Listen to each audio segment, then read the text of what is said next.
Greetings, dear ones. I'm Kryon of Magnetic Service. The energy of Stargate reigns here. It is more than sacred geometry. And let me tell you what it's telling you right now.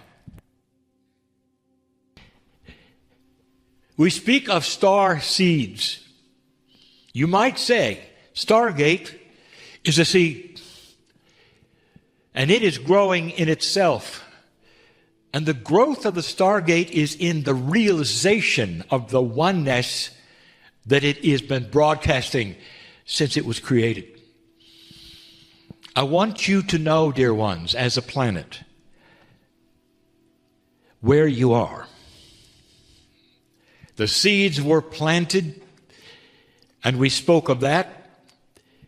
The timing of the planting, not that long ago, dear ones. Some say, when you look at science, there is evidence that humans started having 23 chromosomes approximately 200,000 years ago. If indeed that was the date of the beginning of the planting, the actual fruition of that didn't happen till approximately 60 or 50,000 years ago when humanity was ready and the seeds had been planted. Again, imagine a farmer who is planting a forest. And he does it very carefully, and he blesses every single seed. And his forest has tens of thousands of seeds, and he has to furrow it and get it ready and prepare it, and it's going to take a long time. The seeds are finally there, and humanity begins. In the beginning of almost every creation story, especially the one that so many have been told about the angel who came in the Garden of Eden, one of the primary directives is free choice. That humans finally received their soul and could see the darkness and the light, the duality that is spoken of. And there was free choice then for humans to do whatever they wanted, knowing that there was both sides. We've spoken of this before. They were babes in the woods, very, very new at all of this. And immediately they made a poor choice. Perhaps you've seen this even in your children growing up. You give them information, you give them wisdom, and they make a bad choice. But in the children's story that has become your scripture, you might notice that they made a poor choice according to that which you read, and God immediately judged them on their choice, even though it was free. Now, that is not what we teach. What I want to show you is this, is that in that free choice, dear ones, humanity could go either way. And for thousands of years, the seeds remained in the ground, dormant, alive and ready to be watered. They didn't die. Unlike regular farming, there was no life to them that expired over a certain amount of time, and they stayed. As consciousness started to evolve, dear ones, they started to stir. But consciousness has its own timeline based upon the free choice of humanity, and it grew, and then it started to conquer in war. Most of you understand and know that the marker was set in or about that which is the millennium change. There were those who said, you better get it right by then, because the seeds will start dying. Indigenous said that. It's in the calendars. It's in the prophecies. What happened next was amazing. Higher consciousness prevailed on this planet in certain places, and the Cold War ended. Things started happening that you would never expect to happen, and you went right past the millennium shift, right past 2012, into the area where the floodgates opened and the seeds were watered. That's what happened at 2012. You want to know what 2012 was all about? It was about watering the seeds. Those star seeds containing compassion, higher consciousness, wisdom, knowledge from the stars, all laying there, saying, you can have this if you wish to. You can save the planet if you wish to. You can save yourselves out of fear, out of anxiety, living longer. All those things are there in the ground for you. Gaia spoke of it over and over. Listen to the indigenous and what they say when Gaia speaks, this partner of yours, this symbiotic relationship you have. You always knew it. The indigenous always knew it. And suddenly the planet has started to become a discoverer of core truth. And what is that core truth? That you can live in a society with billions of people and still not war. What a concept. That you can bring a planet together with a greater purpose and higher consciousness, and when you do, you start getting higher inventions, and in that, you'll be able to feed the planet. This is the now. The forest starts to grow. The seedlings start to come up, and in the process, consciousness starts to evolve, ever so slowly. One of the things that a higher consciousness brings to this party of seeds growing is many of you old souls are starting to finally remember your Akash. And that means you're starting to know what works and what does not based upon planetary experience. This is a first. And you would say, well, what do you mean it's a first? We always had that ability. Oh, no, you didn't. If you had, you wouldn't have gone to war over and over and over and done dysfunctional things repeatedly and repeatedly. You would have remembered that war is dysfunctional, and you didn't. Now you are.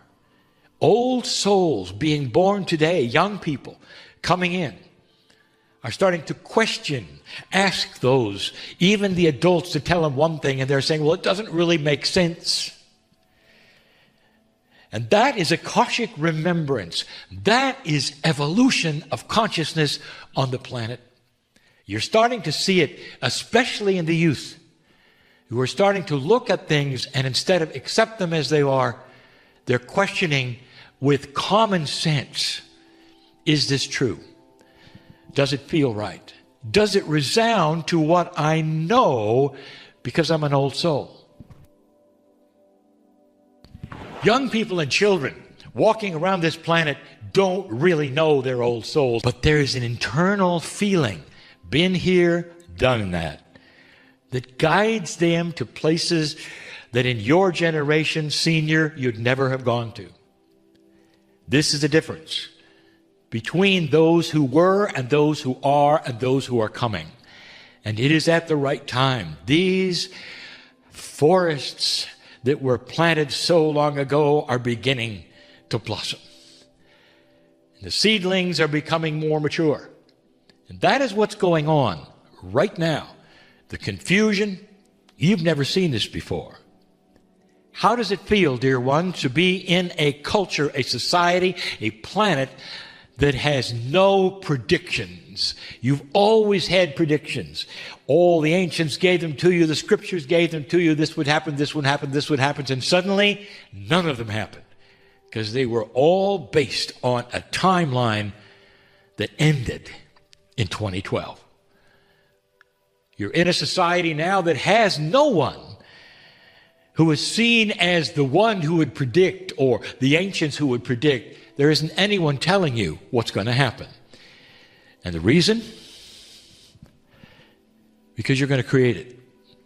You're going to create a future, and in a moment we'll talk about that no one ever has ever expected. Because in society, in history, in humanity, you always expect to happen next what happened before, and that is gone. Welcome to the new normal. And so it is. Greetings, dear ones. I'm Kryon of Magnetic Service. My partner helped to write a book, and it was called The Indigo Children. It became mainstream, that is to say, non-esoteric. And it described a new kind of consciousness coming into the planet with the children. Truly, it was the beginning, the precursor of the shift. Because the potential of the shift was there, humanity had not destroyed itself, some of the processes of the graduating evolution of humanity were already beginning. And the children were starting to shift and change in anticipation of this. One of the attributes of a child of new consciousness is a perception that they are difficult. And the difficulty often comes because they are a little too headstrong. Now let me define it. They are born knowing they are worthy to be here. And you were not. Dear ones, that is because of the Akash that you carry around, because of the systems that you participate in your culture, even because of sayings that your mom and father have given you. You never shout out, beat your chest that I'm worthy to be here, because you'd have the friends that go away. There is something that it lurks in every single one sitting here in the room and so many listening. A feeling that you're not worthy. Now, old soul, where does this come from, truly? Why would you come into the world and feel perhaps that you weren't worthy to be here? What happens to you, dear light worker, in thousands of lifetimes where at some point in time you awaken to the truth of the beauty and the love of God? What do you do with it? Some of you became shamans, and we have talked about that before. Most of you went into a system that would then create issues later. What system would that be? Do the words priests and nuns mean anything to you? Let me tell you something. If you took a poll right now of light workers on this planet, there would be a disproportionate number of them that were unmarried or had tried to be and it didn't work. And that is the result of taking vows. For many lifetimes, it is a safe place for you to love God. No one is going to look at you in a funny way if you're wearing a certain costume that says, I am spiritual, I am dedicated, I am celibate, and I am a priest, I am a nun, all my life. Suddenly you come into this lifetime, you think that that isn't a residual? You've taken vows, and suddenly they come back at you. One of the vows you take is you're not worthy. You know that, don't you? Only God is worthy, humans are not. You're supposed to grovel before God. You can't even talk to God directly. You've got to go through someone else who is more spiritual than you in a hierarchy which is higher than yours in the system. And suddenly you arrive here in this energy, and you are learning not only the love of God that you knew so well, but also that you can talk directly, that God is inside. And here you are, worthy from birth. Some of you motivated directly back to the system that you were part of. And it didn't work. Some of you rebelled against that system because intuitively in the energy you knew it wouldn't work. Some of you have angry family to this day because you walked out of a spiritual system that they have, that they believe in. And they've chased you all their lives. When are you going to come back to the fold? You know, don't you, that if you continue, you're going to go to a horrible place, be burned alive every single day. That's what the love of God is going to do for you. And they believe it. That the God who created things out of pure love and put love into you and compassion into you is going to then judge you. I'll say it again. Judgment is a human condition, not a God condition. And yet it sticks, doesn't it? And so many of you walk paths that are now private. Even still, you don't want many to know. Some of you have come out of the closet, the light worker closet. And you have exposed yourselves, I believe in this or that. And you've lost your friends and your family. I'll say again, you are sitting in family. This is your family. And because of this, in these brief moments, I want to give you an axiom, and then we're going to do something together. The axiom is this: dear ones, the things that are being taught in these days, from the most elementary to the advanced, are not going to be received by you as well unless you cognize something right now, unless you understand something right now. 3 words. I bet you can guess what they are. I am worthy. No matter what you hear from the stage or what those say, no matter what I say, I have to beat down the door, and so do they. The door of unworthiness. How many locks does it have on it today, dear ones? You may say you're ready, but the residual is there in your mind, in your Akashic record, that says things can't work this way. And even though you know better, dear human, and feel it and know the truth, the residual often says, you're not worthy. Remember? You're just not worthy. This is not ego. This is truth. To be worthy means that you have been born magnificent because the peace of God is there. And what does magnificent really indicate? It means that you're a compassionate, balanced human being.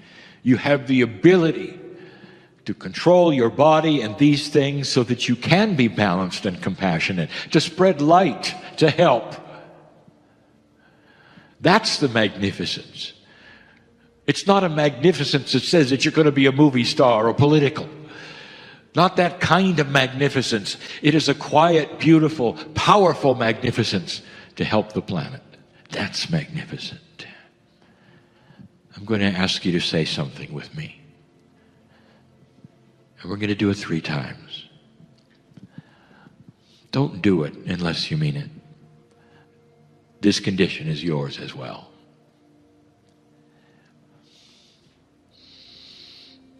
We're going to say the words, I am worthy, together. Participate if you wish. Let's do it now. Ready? I am worthy. The sound that you make is energy. The language is understood by that which is around you, your bodies. It goes back into your ears. Your innate hears it. Your soul starts to vibrate with the truth of it. Do they mean it or do they not mean it? Let's do it again. I am worthy. The innate is starting to believe it. Listen, there's intent behind it. They're not just verbalizing it. Wow. What if they really meant it? What if this was a time when the door could come crashing down? The locks would burst away. You can actually see it burning in the distance because it's never coming back. Do they really mean it? Let's find out. Number 3, I am worthy. A little exercise, a few words, and you're going to start feeling the difference. How many of you were taught you were born dirty? That's not so, and now you know it. How many of you were taught that you had to grovel before God? That is not so, and now you know it. The door has fallen for so many with pure intent, and because of that, things that happen on this stage and beyond that our teaching will now be received with a different ear, with a different consciousness, because now you are worthy to receive them.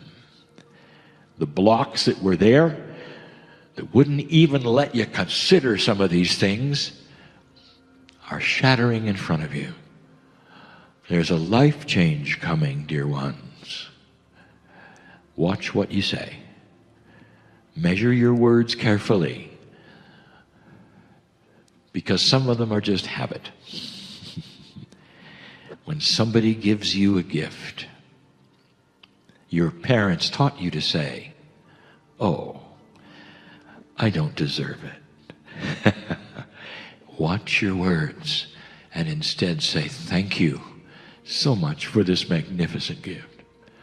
And don't even for a moment think of the habit that your parents have given you for courtesy, because your words are king and your innate is listening for everything you say as instructions to the body, just like homeopathy. What you say is instructions. And so it is.